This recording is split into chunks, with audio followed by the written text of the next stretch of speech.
I have come back with another motivational story as well as some tips for your speaking. Phase 1B as well as phase 2B. Okay. आज मैं आपको ये बताने जा रहा हूँ कि पहली तो ये बात दिमाग में रखें, टिप जो मेरी आपके लिए जो टिप है वो मैं देने जा रहा हूँ, ये दिमाग में रखें कि जो आपकी कन्वर्जेशन होती है ना फेज़ 1B में, उसका एक टाइम होता है, टाइम ड्यूरेशन होती है, ठीक है। लाइक कोई 1.5 मिनट का टाइम होता है, ठीक है। अब आपको एग्जामिनर ने टॉपिक दिया, टाइम दिया कि आप सोच लें पहले, फिर जब आपने सोच लिया एग्जामिनर ने आपको कहा कि अब आप क्वेश्चन करना शुरू कर दें, ओके। अब जब आपने क्वेश्चन उस टॉपिक के बारे में करना शुरू किए हैं और दूसरा कैंडिडेट उसका जवाब भी दे रहा है, वो आपकी जो कन्वर्जेशन है वो 2 मिनट का ड्यूरेशन होती है। उस 2 मिनट तक आपने सवाल करने हैं, उसने जवाब देते रहने। जो ही 2 मिनट पूरे होंगे एग्जामिनर आपको चुप करा देगी। अब मसला क्या होता है, स्टूडेंट्स के पास ना एक वो रट्टे वाला सिस्टम ये एक पकड़ा हुआ है स्टूडेंट्स ने कि जनाब ना कोई रियलिटी है उनकी बातचीत में, जो वो बात कर रहे हैं तो पता चल रहा है कि वैसे कोई एक रोबोट बैठा हुआ है और बस बोलते जा रहा है, सेल पड़े हुए हैं उसमें, ना उसकी बॉडी हिल रही है ना कुछ। जनाब जो है ना वो जल्दी अपने सवाल कर रहा होता है, क्योंकि उसने रट्टे होते हैं या दिमाग में डाले होते हैं, वो उसको एक कन्वर्सेशन समझता ही नहीं है। इसके लिए करना क्या पड़ेगा, अपनी लैंग्वेज में आना पड़ेगा आप लोगों को और सोचना पड़ेगा कि हम जब बातचीत करते हैं किसी से तो क्या करते हैं, हमारी बात कन्वर्सेशन कैसे होती है। तो जब हम उसमें आएंगे तो हमें पता क्या चलेगा कि अगर मैं किसी बंदे से स्पोर्ट्स के बारे में पूछता हूँ ना, तो पहले मैं उससे कहूँगा यार स्पोर्ट्स के बारे में बात हो जाए आज, रेडी हो? वो कहेगा जी मैं रेडी हूँ। मैं कहूँगा अच्छा, फिर मेरा पहला सवाल है आपसे ये, फिर वो सवाल करूँगा मैं, वो उसका जवाब देगा। अब फिर मैं कहूँगा ओके अच्छा ना यार, ऐसे कुछ ना कुछ तो हम बात करते हैं ना जब बात कर रहे होते हैं। मगर जब आप लाइफ स्किल्स A1 में मैंने देखा है कि स्टूडेंट्स जो है ना वो बस सवाल कर रहा है एक और दूसरा सिर्फ जवाब दे रहा है। इस तरह होता क्या है, एक तो ये एक फेक वे नज़र आता है कि आपने रटा हुआ है, लगता भी फेक सा, एक फेक सी जो है ना आपकी बातचीत लग रही होती है, ठीक है। दूसरा इसका क्या होता है कि आपका वो जो 2 मिनट का टाइम होता है ना वो ख़त्म हो जाता है, सॉरी आपके पास क्वेश्चन ख़त्म हो जाते हैं, टाइम अभी पीछे रहता है। मतलब कि आपने 1.5 मिनट में सवाल सारे कर दिया, अब आपके दिमाग में कोई सवाल और आ ही नहीं रहा, तो आपने सवाल भी 10-12 कर दिए हैं, टाइम अभी बहुत पड़ा हुआ है, क्योंकि आप तेज़ पूछ रहे हैं, आप बीच में कोई एक्चुअली आप कोई बात कर नहीं रहे, उसको एक एक्चुअल कन्वर्सेशन समझ नहीं रहे, तो आप जनाब चुप कर गए। अब आपके दिमाग में सवाल ही नहीं है, एग्जामिनर आपको कह रही है आस्क यू क्वेश्चन, इशारे करिए बार बार, मगर आप फंस गए क्योंकि सवाल तो आपने सारे कर दिए। अब इस चीज़ से बचने के लिए मैं आपको आज ये टिप देने लगा हूँ, ठीक है। सो बड़ा इजीली बैठना है, टॉपिक को समझा, टॉपिक आपके पास आ गया, एग्जामिनर ने कहा कि स्टार्ट करें, आपने दूसरे कैंडिडेट से कहना है okay so are you ready for this topic, to talk about this topic, to answer about these questions. वो कहेगा यस आई एम रेडी। आपने कहना that's great then let's start, let me start, okay. Are you ready? वो कहेगा yes I am ready. आपने कहना है that's great then let me ask my questions. ये बात कहनी है, फिर आपने कहना है my first question to you is, okay. अब ये जो चीज़ें बीच में आप बोल रहे हैं ना, ये है एक ओरिजिनल वे जिसमें पता चल रहा है वाकई आप बात कर रहे हैं, ठीक है। एक तो इसका एग्जामिनर पे बहुत अच्छा इम्पैक्ट है कि आप वाकई एक कन्वर्सेशन कर रहे हैं, एक बातचीत को चला रहे हैं, ठीक है। ये नहीं कि रोबोटिक बन के बैठ गए हैं और आप सवाल कर दिए और टाइम जो है ना अभी बड़ा पीछे पड़ा हुआ है, सवाल ख़त्म हो गए दिमाग से। तो इन चीज़ों को एक तो इसका एक पॉजिटिव इसका इफ़ेक्ट है आपके टेस्ट पे।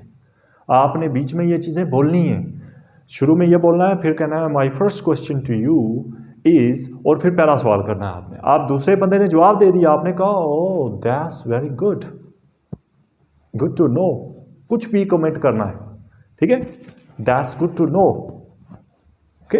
देन आपने कहना है my second question to you is, फिर दूसरा सवाल करना है आपने, ठीक है। इसी तरह अब ऑलराइट, अब उसने जवाब दिया ऑलराइट, फिर सवाल आपने किया my third question to you is, ठीक है। फिर इसी तरह आप बीच में कह सकते हैं now could you please tell me, और फिर आप अपना नेक्स्ट क्वेश्चन करें, now could you please tell me, okay my next question, now I would like to ask you. ये वो लाइंस हैं जो आपने हर क्वेश्चन पूछने से पहले आपने बोलनी है, ओके। ये उस इंटरवल को, और एक तो इंटरवल को ख़त्म करेगा, दूसरा ये है कि एक नेचुरल वे है, ये नेचुरल वे है। ये नहीं कि आप रोबोटिक बन के बैठ गए और सवाल करना शुरू कर दिया, दूसरा बंदा भी मुंडी भी हिलाए बगैर जवाब दे रहा है, टाइम पीछे पड़ा हुआ है, सवाल ख़त्म हो गए, दोनों चुप करके बैठ गए, एग्जामिनर आपको फेल कर देगा, ओके। सो ये एक टिप है आप लोगों के लिए, इस चीज़ को यूज़ करना है आपने। अभी मैं आपको एक स्टोरी बताने जा रहा हूँ अपने एक्सपीरियंस से, उसके लिए मुझे बैठना पड़ेगा, ओके। तो मैं बैठ के आपको बताता हूँ।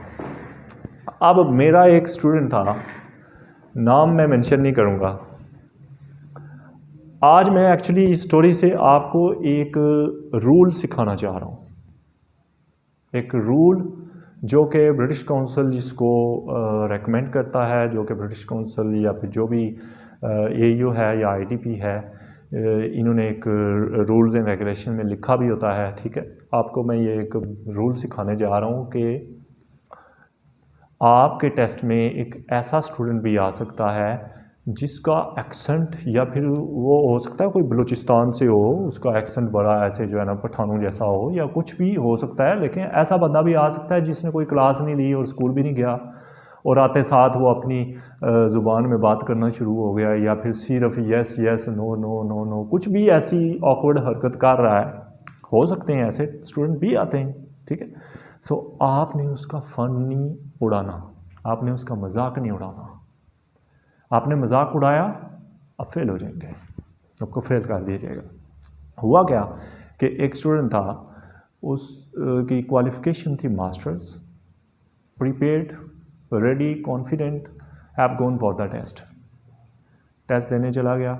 अब जब टेस्ट देने गया, जब वो एग्ज़ाम रूम में इंटर हुआ तो आगे एक आंटी बैठी हुई थी, ये ऐसे जनाब टांगे ऊपर चढ़ाई हुई ऐसे, तस्बीह पकड़ी हुई हाथ में ऐसे कर रही हैं, यानी कि वैसे ही उंगलियों पे ऐसे ऐसे कर रही हैं बैठी हुई। उसको देखा तो आंटी ने आके कहा आ बच्चा बहू, यानी कि बच्चा बहू का मतलब है कि आओ बेटा बैठो, आप बैठ जा पुत्र।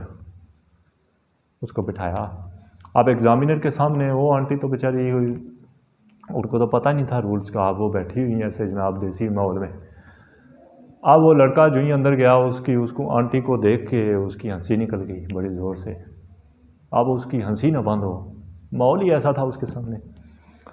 अब जनाब हुआ क्या कि अब वो जब एग्ज़ामिनर उस लड़के से सवाल पूछे, वो जवाब तो दे मगर साथ हंसे भी। अब आंटी से जब सवाल पूछे गए तो आंटी ने क्या किया कि आंटी ने आगे से जनाब लड़के से कहें कि क्या पूछनी है, क्या पूछनी है मीन्स क्या पूछ रही है, हमारी ज़ुबान में ना, यहाँ की पहाड़ी ज़ुबान इसको कहते हैं, इसमें क्या पूछनी है।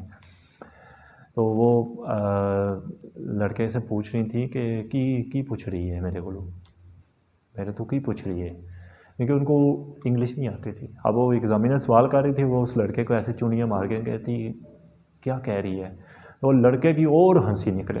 ओके, वो करता गया, टेस्ट चलता गया, वो बीच में टेस्ट ठीक अपना देता गया, लास्ट तक चले गए। वो उर्दू ही वो पहाड़ी बोलती गई, पंजाबी बोलती गई, ठीक है। लड़का हंसता गया, टेस्ट उसका हो गया, वापस आया। मुझे जब उसने स्टोरी बताई, मैंने कहा पुत्र आप फेल हो गए हैं, मेरा बच्चा आप फेल हो गए हैं। उसने कहा क्यों सर? मैंने कहा आपने रूल तोड़ा है। ओके, और ऐसा ही हुआ, he got failed. Okay, so next time he had booked his test once again, and believe you me, this time when he entered the room, the same auntie was inside the room and sitting in the same style on second time. But this time उसको गुस्सा आया हुआ था कि इनकी वजह से मैं पहले भी जो है इनकी वजह से फेल हुआ हूँ। तो अब वो गुस्से में उसने पूरा सही टेस्ट दिया अपना, वो क्योंकि उसको अब पैसे खर्च हो गए थे तो रूल एक सीख लिया, तो अब उसने टेस्ट दिया अपना आराम से पास करके आ गया। आज की स्टोरी का आपको सिर्फ इतना सबक दे रहा हूँ कि टेस्ट के बीच में किसी का फ़न नहीं उड़ाना आपने, किसी का मजाक नहीं उड़ाना आपने। किसी तरह के भी ऐसे बंदे भी हो सकते हैं जो आपके यानी कि आपको जिन पे देख के जिनको हंसी आती हो, ऐसे करैक्टर्स भी उधर हो सकते हैं। ओके, सो किसी का मजाक नहीं उड़ाना, सीरियस रहना है, बिल्कुल इजी रहना है, चेहरे पे हल्की सी स्माइल रखनी है, किसी का मजाक नहीं उड़ाना। ठीक है, ये चीज़ याद रखनी है। होप सो ये चीज़ आपको फ़ायदा करेगी और कॉन्फिडेंट रहना है। Okay then, see you again with another story as well as another tip for life skills A1 speaking. Okay then, stay home, stay safe. Pakistan Zindabad. Allah Hafiz.